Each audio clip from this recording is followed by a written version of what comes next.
Le crime de Rouletabille, d'après Gaston Leroux. Adaptation, Stéphanie Reynaud et John Mack. Interprétation, Patrick Blandin, Patrick Martinez-Bourna, Philippe Collin, Stéphanie Reynaud, Frédéric Chevaux. Un programme Maurice Clément Fèvre.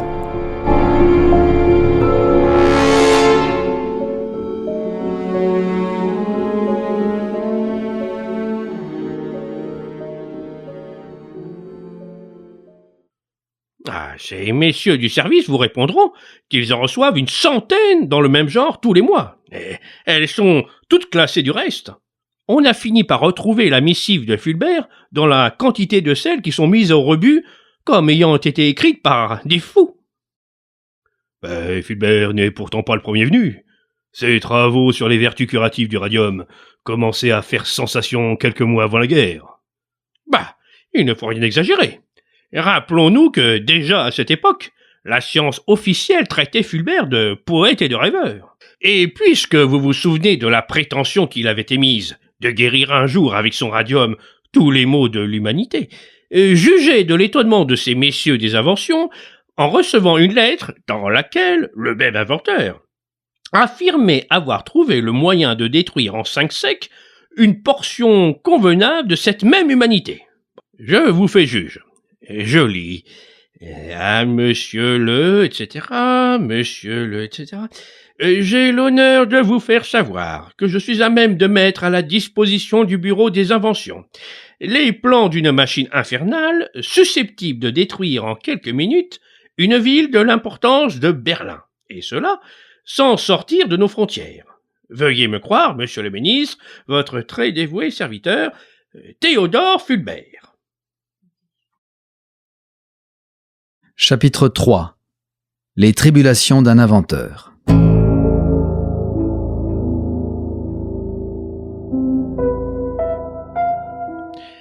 Eh bien, vous m'avouerez que l'on est fort excusable, après la lecture d'un pareil document, de le croire émaner d'un cerveau malade. Que voulez-vous?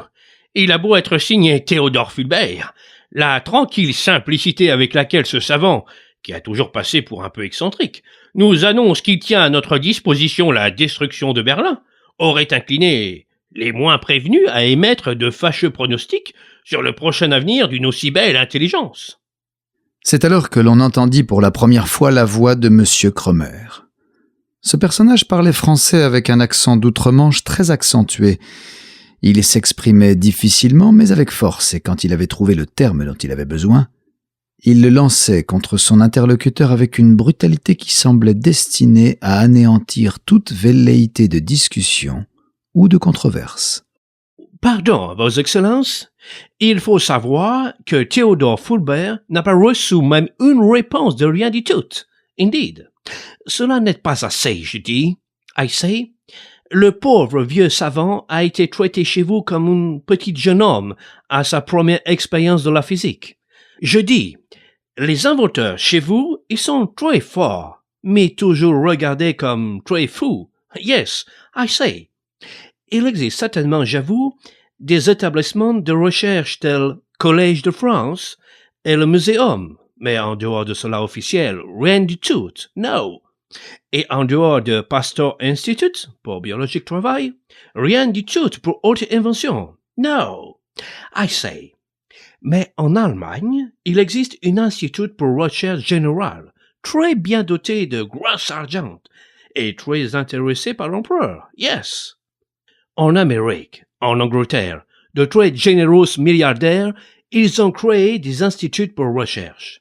Et tous vos inventeurs sont allés dans la Angleterre ou Amérique. I say. Carrel, français à l'Institut Rockefeller américain, et aussi ils vont, avant la guerre, enrichir l'Allemagne because les brevets sont garantis par gouvernement allemand. Yes. Sous ce débordement de phrases roides, tout le monde avait d'abord baissé la tête. Mais le président ayant fait un geste d'impatience, le binocle d'écaille osa interrompre le terrible M. Cromer. Je crois qu'il est un peu tard pour nous attarder à des critiques. Peut-être très juste. Yes, je critique, I beg pardon. C'est pour critique que je suis venu. En France, à Paris, I say, Les inventeurs sont comme petits enfants abandonnés sur le chemin de la science. Théodore Fulbert m'a écrit cela. Et alors, moi, j'ai lu sa lettre à mon institut. Moi, j'ai répondu. Et alors, il est venu. À moi, j'ai vu, en écoutant lui, combien cela qu'il disait était sérieux et terrible. Procédons par ordre. Avant d'aller trouver M. Cromer, Fulbert ne s'était-il pas adressé à monsieur le directeur de l'époque? Oh, c'est exact.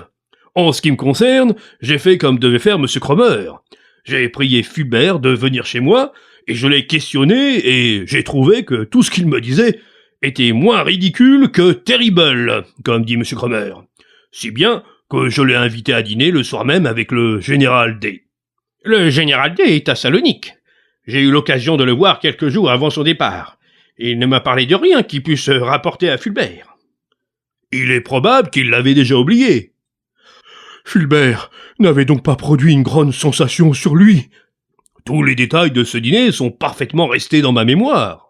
Vous seriez tout à fait aimable de nous les faire connaître, monsieur.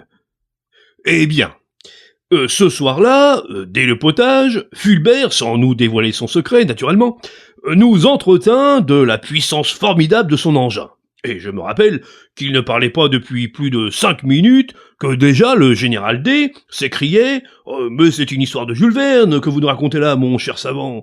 Je l'ai lu quand j'étais au collège. Cela s'appelle Les 500 millions de la Bégume. » Attendez, voici le sujet dont je me souviens très bien. Un Fritz de ce temps-là avait fabriqué un canon prodigieux qui envoyait sur une cité construite en Amérique par des Français un projectile naturellement colossal et capable de tout anéantir en quelques minutes. Le général D, pour dire cela, avait pris un ton si parfaitement ironique que je crus devoir intervenir. « Mon cher général, interrompis-je, nous vivons à une époque où toutes les imaginations de Jules Verne sur la Terre, dans les airs et sous les eaux, se réalisent si bien et si complètement qu'il ne faudrait point s'étonner que celle-ci finisse par entrer, comme les autres, dans le domaine de la réalité. » Pendant que je parlais ainsi, Fulbert, qui était assis en face de nous fixait, le général et moi, avec une expression de mépris incommensurable. « Si imaginatif qu'ait été Jules Verne, s'écria-t-il, il n'eût jamais osé rêver ce que la science actuelle est susceptible de matérialiser. Dans mon affaire à moi, il ne s'agit pas d'un obus, mais d'une torpille. Et d'une torpille qu'aucun canot au monde ne pourrait contenir et qu'aucune charge d'explosif connue ne pourrait envoyer bien loin. Ma torpille est plus grande que le Titanic, entendez-vous? Je dis plus grande que le Titanic. Elle a 300 mètres de long. Elle est douée d'une vitesse de 400 km à l'heure. Rien ne saurait l'arrêter. Elle ruine tout, brûle tout, anéantit tout dans un cercle de plusieurs lieues. On ne peut rien contre elle une fois lancée. Rien au monde n'est capable de l'empêcher d'atteindre exactement son but, ni d'éclater à l'heure fixée et à l'endroit fixé. Elle s'appelle Titania. Je ne sais si vous avez vu quelquefois Théodore Fulbert. Il a des yeux d'une clarté, d'une pureté enfantine, une figure de petit ange inspiré dans un cadre farouche de mèches blanches qui se tordent comme des flammes autour de son front phénoménal. Et le tout constitue un mélange des plus curieux qui étonne et inquiète. Ce soir-là, il était très inquiétant. Quand il se leva de table, après nous avoir lancé sa formidable tirade, il avait littéralement l'air d'un fou. Et j'ai pu croire qu'il allait tomber devant nous d'une attaque d'apoplexie. C'est tout juste s'il n'oublia pas de me serrer la main et s'il se rendit compte que c'était dans mon auto que je le faisais reconduire chez lui. Quand il fut parti, le général D me dit « Ce n'est pas le premier que la guerre a rendu fou. N'importe, nous avons passé une bonne soirée. Il est amusant avec sa torpille. » Puis nous parlâmes d'autre chose. Le lendemain, je recevais un mot de Fulbert, me disant qu'il était décidé à aller proposer sa machine infernale aux Anglais, et me demandant si je ne pouvais pas lui faciliter le voyage et lui faire parvenir les permis nécessaires. Je m'en occupais aussitôt, simplement pour ne pas le chagriner. Et c'est ainsi qu'il passa le détroit.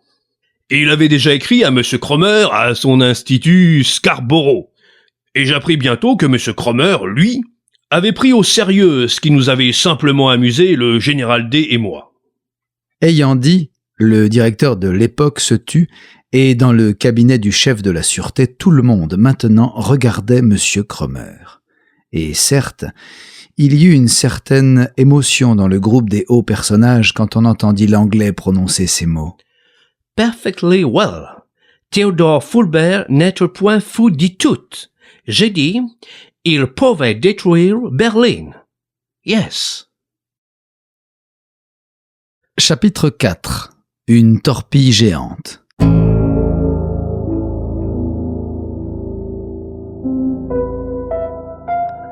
Après un court silence, le président, penché sur M. Cromer, lui dit « Monsieur Cromer, je désirais savoir exactement si l'opinion que vous venez d'émettre relativement à l'invention intéressante, en tout état de cause, de Théodore Fulbert, est le résultat direct des expériences qui ont été faites sous vos yeux. » Well, résultat direct. Et Fulbert n'a pas exagéré l'incroyable puissance de son engin. No, pas exagéré. Voilà qui est tout à fait affirmatif. Monsieur Cromer, nous envisagerons toute la vérité avec courage. Pouvez-vous nous dire comment vous êtes arrivé, en ce qui vous concerne, à une conclusion aussi nette et aussi redoutable? Il y a des choses que je peux dire sur cette machinerie et des choses que je ne peux pas dire, non. Dites-nous donc tout ce que vous pouvez dire, Monsieur Cromer. All right. Je veux d'abord dire que j'ai reçu Théodore Fulbert avec le respect que l'on doit à une vieille savante malheureuse et qui s'est si fort distinguée dans la partie médicinale du radium.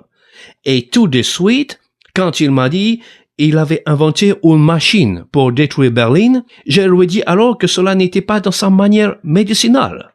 Et il m'a répondu, cela était dans sa manière médicinale parce que sa machinerie, en détruisant Berlin, allait trouer la guerre.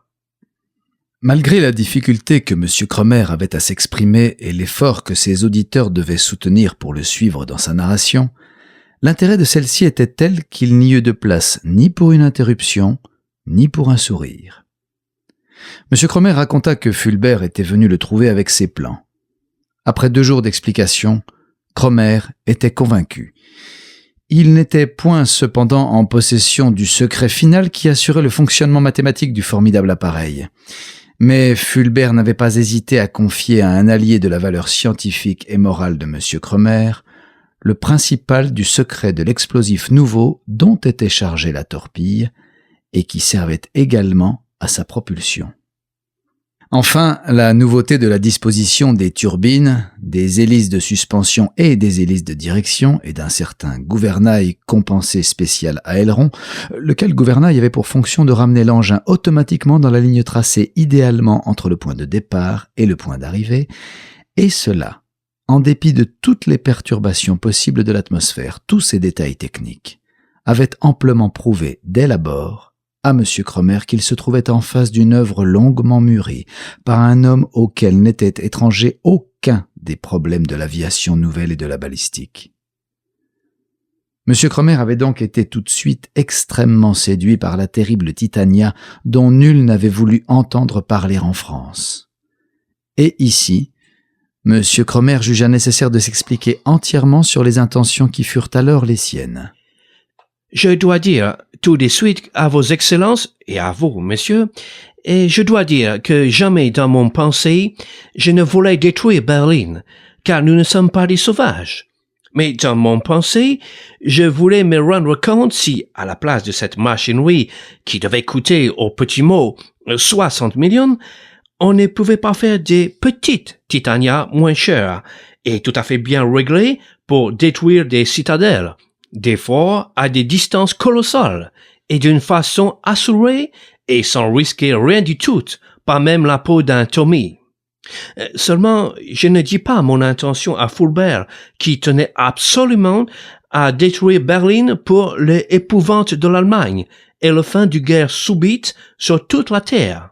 Dans la conversation, Théodore, il était tout à fait enragé sur sa fabrication d'une Titania de 60 millions de francs.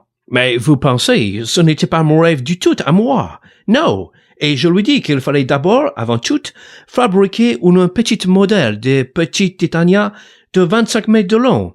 Et je lui demandais combien cela serait cher. Il m'a répondu qu'il pensait cela serait cher de au moins 5 millions de francs. J'ai parlé alors de la chose à mon institut, dans le conseil privé.